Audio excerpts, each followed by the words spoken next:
Entre o ano de 2002 e começo de 2003, um dos meus filhos estava sendo gerado, ou seja, ele estava na barriga ainda.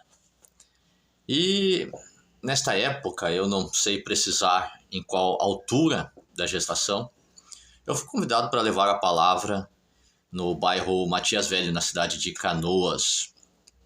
E lá, eu encontrei um pastor de Nova Santa Rita, e ele chegou próximo à minha esposa e colocou a mão sobre a barriga dela e disse assim: aqui dentro está sendo gerado um varão e ele será um pregador da palavra. Nós ficamos contentes e fomos embora, vida que segue. O menino nasceu e quando ele estava com aproximadamente 2 anos, a gente tinha o costume de ir até o centro para comprar algumas coisas para casa e às vezes passava nas lojinhas que eram muito comuns na época, as lojinhas de R$1,99. E quase sempre ele gostava de Cevette. Já deve ter ouvido falar, só que por outro nome, né? E aquele dia ele estava muito triste, muito parado. Ele sempre costumava ir correndo na nossa frente, se escondia dentro das lojas, tinha que estar procurando ele debaixo dos cabides, das roupas. Mas aquele dia ele estava muito quietinho e eu estranhei. Nós estranhamos isso.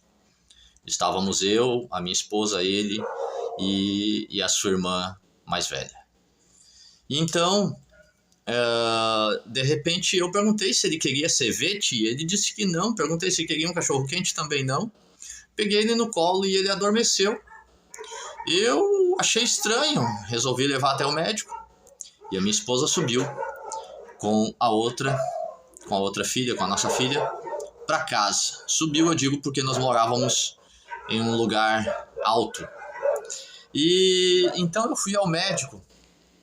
Mas eu imaginei que fosse algum momento de fraqueza, quem sabe anemia ou coisa parecida.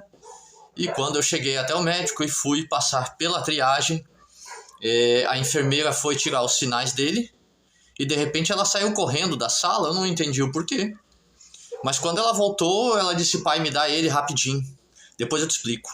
E pegou e levou ele para dentro. E eu fiquei sem saber o que estava acontecendo. De repente, uma outra enfermeira veio e disse para mim: pai, o teu filho possivelmente tenha tido uma crise de asma. Você sabia que ele tinha? E eu disse: não sabia. Pois é, nós vamos ter que internar ele direto na UTI, não vai poder ficar aqui. Isso daqui não é um hospital, né? Eu tinha levado ele até um convênio médico que eu tinha, era um centro clínico, e nós vamos ter que levar ele para o hospital, o Hospital Centenário aqui de São Leopoldo. Ele vai ter que ir direto para a UTI. A situação foi tão tensa que quando me pediram para fazer a ficha dele de internação, eu não conseguia lembrar da data de aniversário dele e tampouco do nome da minha esposa. Eu fiquei perplexo. Então eles me disseram para passar lá dentro. Quando eu passei, eles já tinham colocado soro nele e estavam preparando ele para fazer o traslado até o hospital. E eles disseram que a situação era grave. Era tão grave que quando foi colocado soro nele, ele não acordou. Mas então eu cheguei perto dele, peguei na mão dele